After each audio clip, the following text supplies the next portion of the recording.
Hi, Joshua Norber, your local Metro Detroit realtor.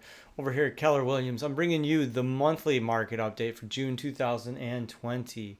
And it's been really exciting and a little strange too. Some people like to describe this market as kind of sideways. That's what I heard today from somebody. But I think it's on fire and I think it's a great market if you're looking to sell. There's certain things that we can do. And particularly dealing with the COVID restrictions. Now, I hear a lot of people saying that we are post COVID, but we're not post anything but a shutdown, and we have potential shutdown issues in the future. We're wearing masks everywhere. We're out there on properties. We're meeting strange people. We've seen some open houses with incredible numbers of people, but there's no post COVID. I mean, and if you have kids, I mean, mine are facing virtual learning experiences, and it was insane those last few months of school. But here we are in July looking back at the numbers, and let's go over kind of where the market's at and where it's heading. So this is really exciting. Let's analyze the numbers here. So for the month of June ending June 30th, 2020 in Metro Detroit, and we're covering Livingston, Macomb, Oakland, and Wayne counties. We're down 13.8% here, and that's significant. Number of new listings. It's less than we had last year. And if you remember, last year was a seller's market where we had a lot of appreciation, prices went up, we had some competitive bidding wars. If the property was marketed well, priced well, it sold. The same thing's true today. In fact, it's even more true right now. I had a real interesting listing that I put up, and the first day it was up with 13 showings and 33 in the first week, and a contract with multiple offers by the end of the week. And that's really common right now if it's priced right and if you handle your COVID issues. So if you're curious on how to price your property to sell so it sells now instead of sitting on the market, and avoid those mistakes of those pitfalls of pricing it above the market too high where you're chasing it and bringing that value down, give me a ring. You can hit me up here or give me a call or a text message. And we can talk about our buyer advantage program and our seller advantage program, but really it's about that white glove program. How do we handle our COVID issues and our concerns for not just you and your family when you're selling, but if you're buying a house, how do you handle showing houses, looking at houses, and finding them? Let's look at the numbers here. The pending sales, these are the homes that went under contract during the month of June. That went up 28%. 28.2%. That's incredible. So that number is 6,000 homes that went under contract, as opposed to only having 7,000 come on the market, about 1,000 surplus inventory versus what's selling.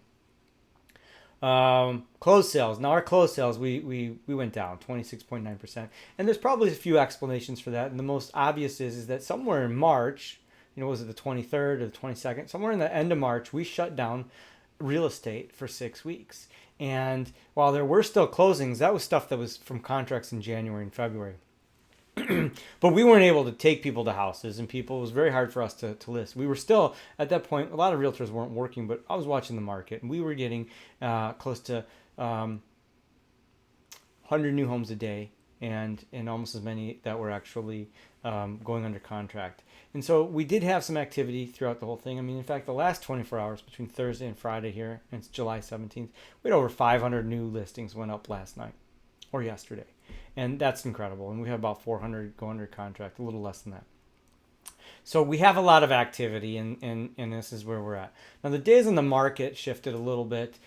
9 days more than it was a year ago.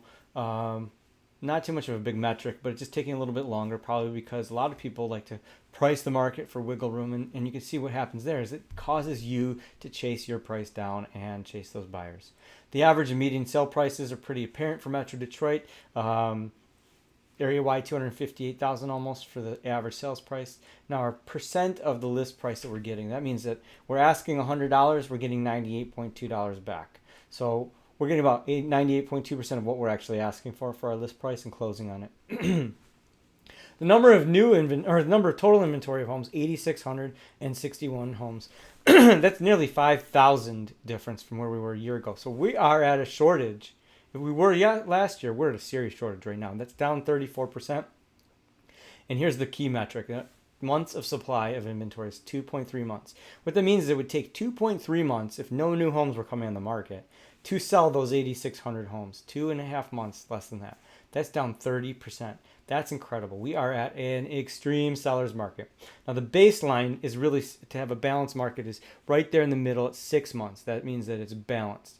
Anything greater, 6 months or greater, it's a buyer's market, like we saw in the Great Recession when we had a surplus of inventory out there, particularly distressed homes and distressed homeowners. Now we have a shortage of inventory, and it's been made even more apparent due to the COVID and all the issues. Now, while we have a lot of unemployment, people are furloughed, a lot of people aren't sure what's going on. Some people are staying home and not working by choice or working by home. A lot of changes in this world that we just don't know enough yet. But what we do know is that people still have to buy and sell, and people still want to buy and sell, and the demand is there, and we see that it's evident. And right now, we're looking really good moving forward. Now, this is really great news, the next piece here. We were excited when it was 3.03% last week, but now, wow. In 50 years, we have the largest drop ever. We have never seen this in 50 years, 2.98% mortgage rate. And that's just incredible. That means that you can buy more home, save more cash, or invest more into your property and getting it ready because it makes it more affordable. And let's take a look at how that traditionally looks decade after decade. All right. So here we are. We're looking at it here from the 1970s and on, and you can see historically where we are at with our average rate for mortgage. So back in the 70s, it was a little over 8% interest rate, and that gave us about a payment of $2,300. 2384. And in the 2010s, we were all happy receiving 4%, 4.2%, and paying about $1,400 to $1,500 on a $300,000 loan. But wow, look at that right now. If this was last week and we got a mortgage last week and paid $1,270, I mean, what is it today if we're under 3%? This is just great. That means it's an excellent buying opportunity, but it also means that there's a lot of other people buying the same number of homes, and there's a shortage of homes in the market. So really, what are we going to do?